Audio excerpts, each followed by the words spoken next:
Underground Rolls Royce का restoration robot. कई साल पहले की बात है। उस जमाने में गरीब कार को छूना तो क्या, उसे खरीदने की सोच भी नहीं सकते थे। ऐसे में एक बार गरीब गोपाल कार शोरूम के बाहर से जाते जाते उसकी नजर रोल्स रॉयस कार पर जाती है। गोपाल शोरूम के अंदर जाकर कार को देखता रहता है। वो कार को छूने ही वाला था कि तभी शोरूम का मालिक विनोद वहां आता है और उसे कहता है, खबरदार कार को छुआ तो तुम जैसे गरीब के हाथ महंगी कार को छू लेंगे तो कार खराब हो जाएगी। चलो फौरन दफा हो जाओ यहाँ से।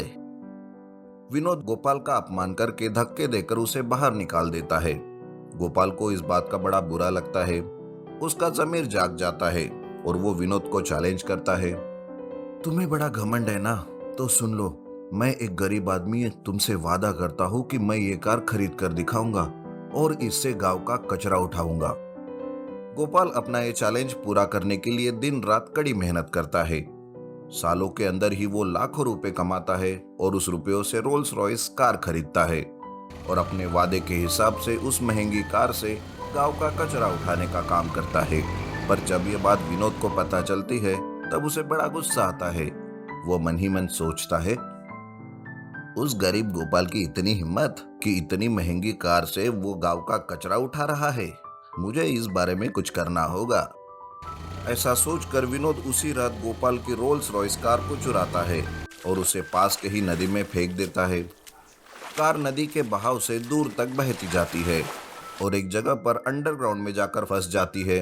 उधर गोपाल अपनी रोल्स रॉयस कार को ढूंढने की बहुत कोशिश करता है, लेकिन उसे वो मिलती नहीं, जिस वजह से वो बहुत दुखी हो जाता है। इस तरह सालों बीत जाते हैं। अब जमाना काफी बदल चुका था। गंगापुर नाम के गांव में सोहन अपने पिताजी से कहता है, पिताजी, मैं खुद की एक रोबोटिक लैब बनाना चाहता हूँ। मेरे लैब के रोबोट दूर दूर देश में बेचे जाएंगे और इससे मेरा बहुत नाम होगा। आप मेरा ये सपना पूरा करने में मेरी मदद कीजिए पिताजी। ये तो बहुत ही अच्छी बात है बेटा। तुम अपनी लैब हमारे बंजर जमीन पर बना लो। वैसे भी वहाँ खेती बाड़ी नहीं हो सकती, वो सालों से ऐसी ही पड़ी हुई है। सोहन अपनी बंजर जमीन को देखता है। उस जमीन पर बड़े बड़े पत्थर रहते हैं। सोहन के पास पहले से ही एक जेसीबी रोबोट था। वो उस रोबोट की मदद से बंजर जमीन को साफ करने लगता है। बड़े बड़े पत्थर उठाकर वो बाजू करता है।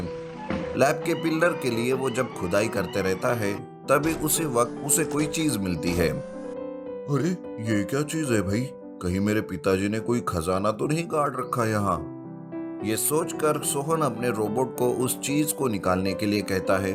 तब जेसीबी रोबोट गड्ढे से उस चीज को बाहर निकालता है। बाहर निकालकर जब वो उसे देखता है तो वो चौंक जाता है। अरे ये तो रोल्स रॉयस कार है पुरानी वाली। काम शुरू होने से पहले ही मुझे कार मिल गई और वो भी रोल्स रॉयस। अब तो मैं रोल्स रॉयस कार रोबोट ही बनाऊंगा, लेकिन उससे पहले इसका रिस्टोरेशन करना होगा। सालों से गड्ढे में फंसे होने की वजह से कार की हालत बहुत खराब हो चुकी थी, पर सोहन का जेसीबी रोबोट उस पुरानी कार का रिस्टोरेशन बड़े ही अच्छे से करता है। रिस्टोरेशन के बाद वो कार बिल्कुल नए जैसे चमकने लगती है। सोहन के लैब का भी काम पूरा हो जाता है। लैब में वो नए नए रोबोट्स बनाकर और उन्हें बेचकर खूब पैसा कमाता है, लेकिन अपनी रोल्स रॉयस कार रोबोट को वो अपने खुद के लिए रखता है, जिससे वो गांव वालों की भी मदद करते रहता है। बड़ा रोबोट चोर। सुदेश इंजीनियरिंग की पढ़ाई करने के बाद नौकरी ढूंढता है, लेकिन उसे नौकरी नहीं मिलती। वो हर कंपनी में नौकरी के लिए जाता, पर हर बार हताश होकर बाहर आता।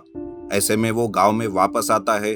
उसी गांव में रंगा नाम का एक चोर रहता है। एक बार रंगा सुदेश को पकड़कर उसे अपने अड्डे पर ले जाता है। तब सुदेश कहता है, अरे कौन हो तुम और मुझे यहाँ पकड़कर इस तरह क्यों लाए? छोड़ दो, मुझे जाने दो। अबे क्यों इतना फड़फड़ कर रहा है? रुक तो जरा, सब्र कर। मैं एक चोर हूँ, पर आजकल मेरा वक्त ही खराब चल रहा है। हर बार जेल के दर्शन हो रहे हैं, इसलिए मुझे मेरे कामों के लिए तू एक रोबोट बना कर दे। यह सुनते ही सुदेश मन में सोचने लगता है और उसे रंगा का आइडिया भी पसंद आता है। थोड़ी देर सोचने के बाद सुदेश कहता है, वैसे तुम्हारा आइडिया तो बहुत ही अच्छा है, लेकिन मेरी एक शर्त है। रोबोट जो कुछ चोरी करके लाएगा उसमें से आधा हिस्सा मेरा होगा। वैसे भी मेरे पास कोई नौकरी नहीं है, कम से कम ये काम करके कुछ पैसे कमा लूंगा। रंगा भी सुदेश की शर्त मान लेता है। सुदेश रंगा के खुफिया अड्डे पर रोबोट बनाने लगता है। कुछ ही दिनों में सुदेश एक बड़ा सा रोबोट बना लेता है। रोबोट कैसे काम करता है ये भी वो रंगा को सिखाता है। बड़ा रोबोट सुदेश की हर बात मान रहा था। रोबोट पेड़ों को जड़ से उखाड़कर फेंक रहा था, जिसे देखकर रंगा भी बहुत खुश हो जाता है। अरे वाह सुदेश, बहुत ही पावरफुल है ये रोबोट। अब जल्दी से इसे गांव भेजकर चोरी करने के लिए कहो। सुदेश बड़े रोबोट को आदेश देता है कि वो गांव में जाकर बैंक से, घरों से पैसा और जेवर चुरा कर लाए।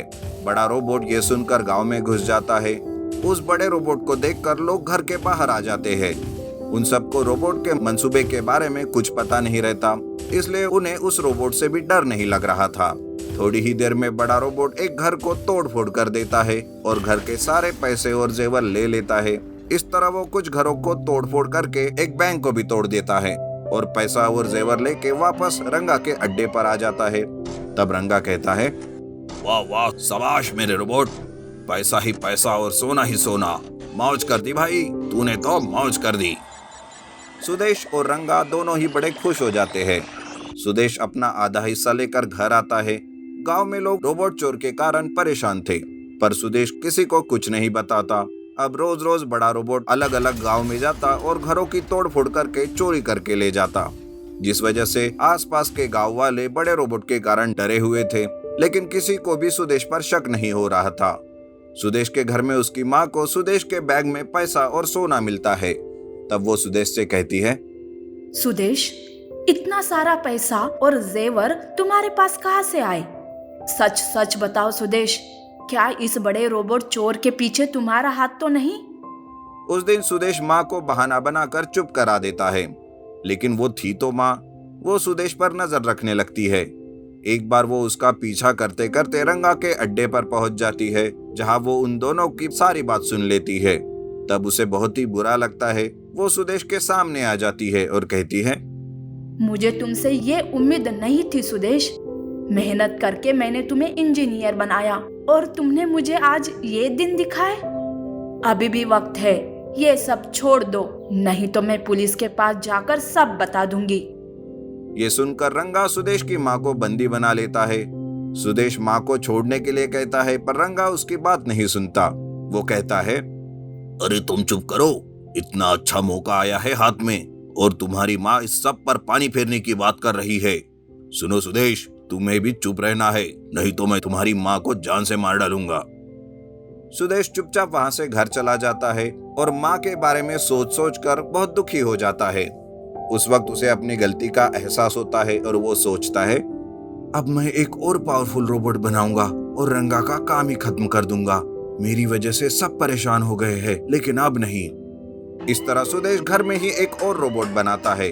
उधर गांव में रंगा बड़े रोबोट को चोरी करने के लिए भेजता है। बड़े रोबोट को देखकर लोग डर के मारे भागते रहते हैं। बड़ा रोबोट अब अपना काम करने ही वाला था कि तभी वहां सुदेश का रोबोट आ जाता है और उसे रोकता है। उन दोनों के बीच लड़ाई शुरू होती है। थोड़ी ही देर के बाद बड़ा रोबोट ढेर हो जाता है। उसके बाद सुदेश अपनी रोबोट की मदद से अपनी माँ को रंगा के कब्जे से भी छुड़ाता है और वहां पुलिस को बुला लेता है।